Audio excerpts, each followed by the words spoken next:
We all want a Wisconsin where our freedoms are protected. We want a Wisconsin with a fair and impartial Supreme Court.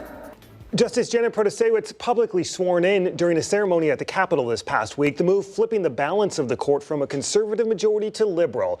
And just hours after a lawsuit filed asking the High Court to overturn the Republican-drawn legislative maps ahead of the 2024 election. J.R. Ross is editor of WisPolitics.com, our editorial partner. J.R., great to have you here. Hey, thanks for having me. So there's a lot to follow here. If you can give us the cliff notes of this latest lawsuit, what is the basis of this lawsuit, and how quickly do you think that this is actually going to move? The basic argument is it's such an extreme gerrymander in favor of Republicans, it must be overturned immediately. There are several layers of that argument about what's going on here, but that's the basic gist of it.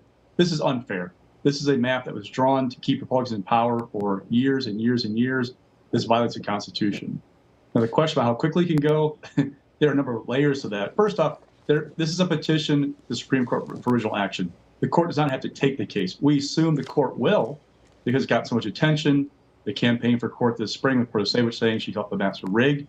So you have to first get the court to say, yes, we will take it. If this goes forward as they want, 33 state senators, those in the odd-numbered districts elected last fall, would have to run again next year in a special election and then again in 2026. All right, so what is the impact of this, and what have you heard from senators?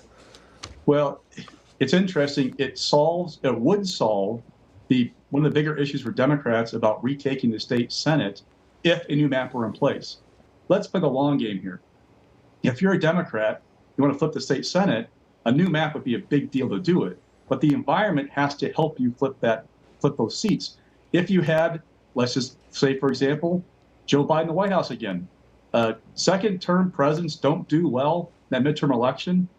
A challenging environment in 2026 for Democrats with a new map might not be enough to flip the chamber. So, it's a lot of what ifs, but having them all run in 2024 increases your opportunity as a Democrat, not guaranteeing you, but increases your opportunity to flip the chamber in one election and have control and change the entire dynamic in the state legislature in one swoop.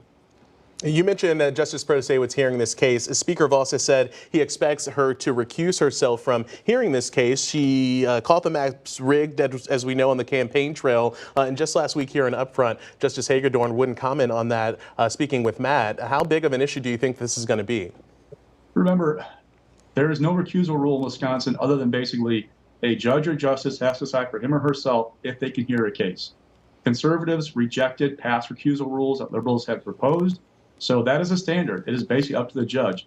Now, in talking to lawyers around Madison the past few days, they expect the new liberal majority to push toward a recusal rule at some point because it's been a priority, but likely not in time to impact this case. It'll be up to Janet Protasiewicz and her alone if she hears it. Already some drama spilling out into the public from the new court, the new liberal majority firing the director of the state court seemingly immediately after they gained control. Chief Justice Annette Ziegler calling the move shameful.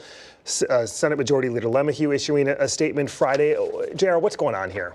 So you have to understand this court has had a level of dysfunction for a long time, and a level of distrust has come with that.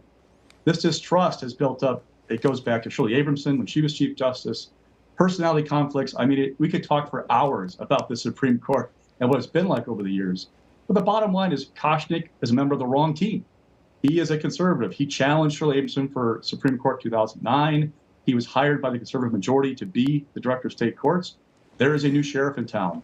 The majority is going to run the show now, and this is the first flexing of the muscle of, hey, we're going to do things the way we want to do them.